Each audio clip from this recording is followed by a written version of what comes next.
Hello my all sweetie, welcome back to my channel. আজ আমি explain করব in love forever the series episode 1 part 2। Well, এপিসোডের শুরুতে রাঞ্জকে দেখায় ওর মম যখন চলে যায়।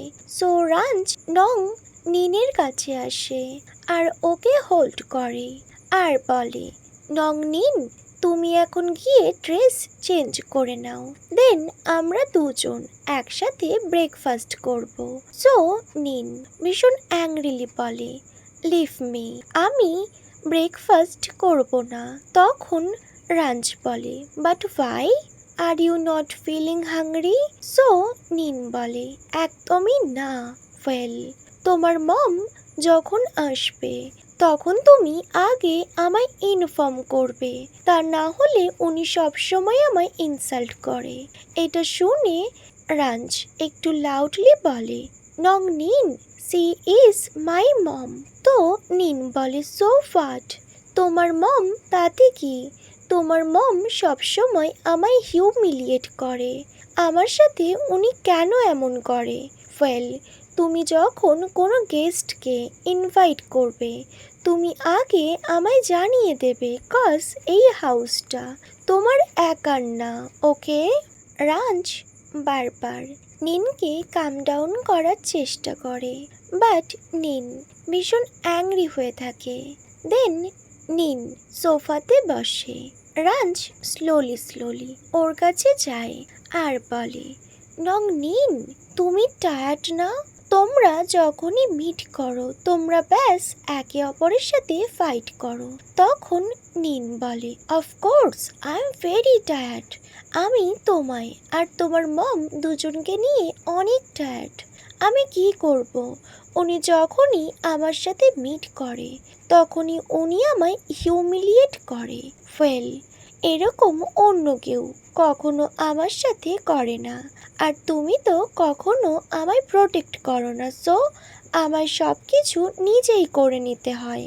ওয়েল, এটা শুনে রাঞ্জ বলে, ওয়েল অ্যাকচুয়ালি নিন, I can't stay this type of environment.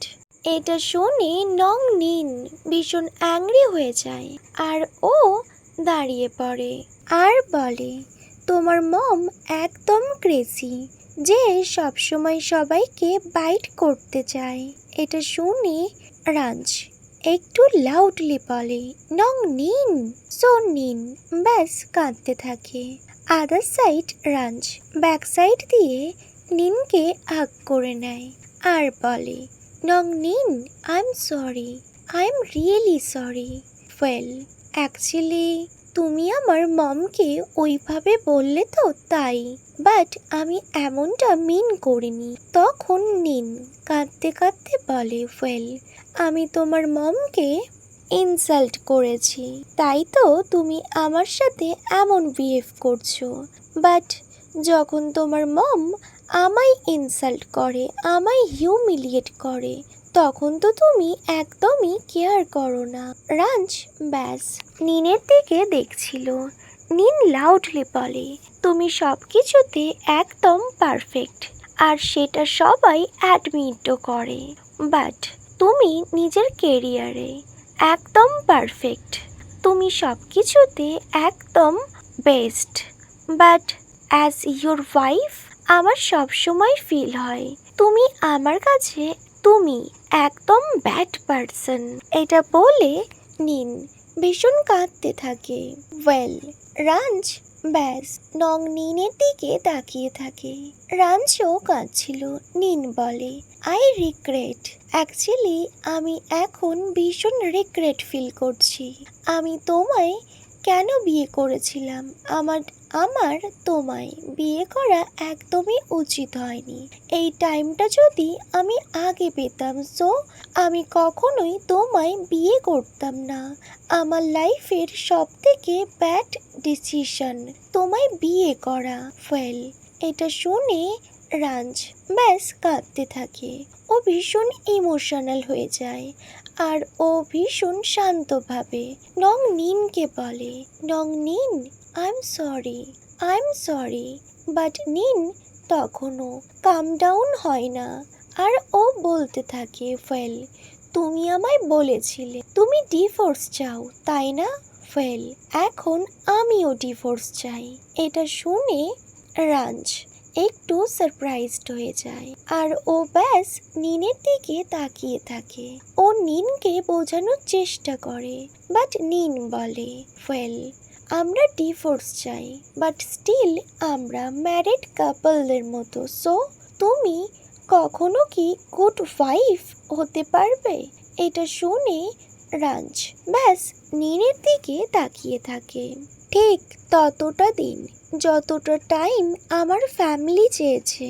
Well তুমি আরও একবার তোমার মমের হার্ট ব্রেক করতে পারবে? অন্তত এই কয়েকটা দিনের জন্য তুমি আর আমি এমন প্রিটেন্ড করব লাইক আমরা দুজন একে অপরকে অনেক লাভ করি। এটা বলে ও ওখান থেকে চলে যায়। আদার সাইড রাঞ্জ ওকে ডাকতে থাকে, বাট কিছুই বলে না। নিন রাঞ্জ সোফাতে বসে আর এই ব্যাপারটা নিয়ে ভাবতে থাকে। ও অনেকটা আপসেট হয়ে যায়।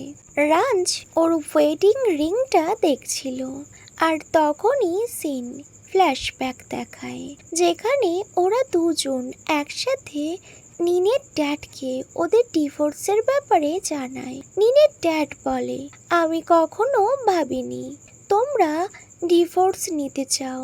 ওয়েল তখন রাঞ্জ বলে, আমরা দুজন এই ব্যাপারে কথা বলে নিয়েছি।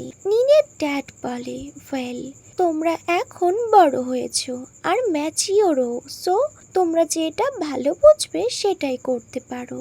বাট রাইট নাও আমি তোমাদেরকে একটাই কথা বলতে চাই, তোমরা অন্তত 4 মান্থের জন্য একসাথে থাকো আর তোমরা এই ব্যাপারটা কাউকে জানাবে না, কজ মিডিয়া রিপোর্টার্সরা এই ব্যাপারটা নিয়ে লিখতে স্টার্ট করবে। ওয়েল তোমরা বাইরের কাউকে জানাবে না, ইভেন রাঞ্জ তুমি তোমার ফ্যামিলি মেম্বার্সকেও জানাবে না। সো ওরা তো ব্যাস নিনের পাপার দিকে তাকিয়ে থাকে। নিনের পাপা বলে, 4 মান্থ পর আমাদের একটা বিগ ইভেন্ট আছে। ওয়েল দেন আমরা এই ব্যাপারটা নিয়ে ডিসাইড করব। তোমরা কি আমার জন্য একটুখানি করতে পারবে? সো নিন আর রাঞ্জ দুজনেই নোট করে। সিন আবার প্রেজেন্টে আসে। রাঞ্জ তখনও ওর ওয়েডিং রিংটাই দেখছিল।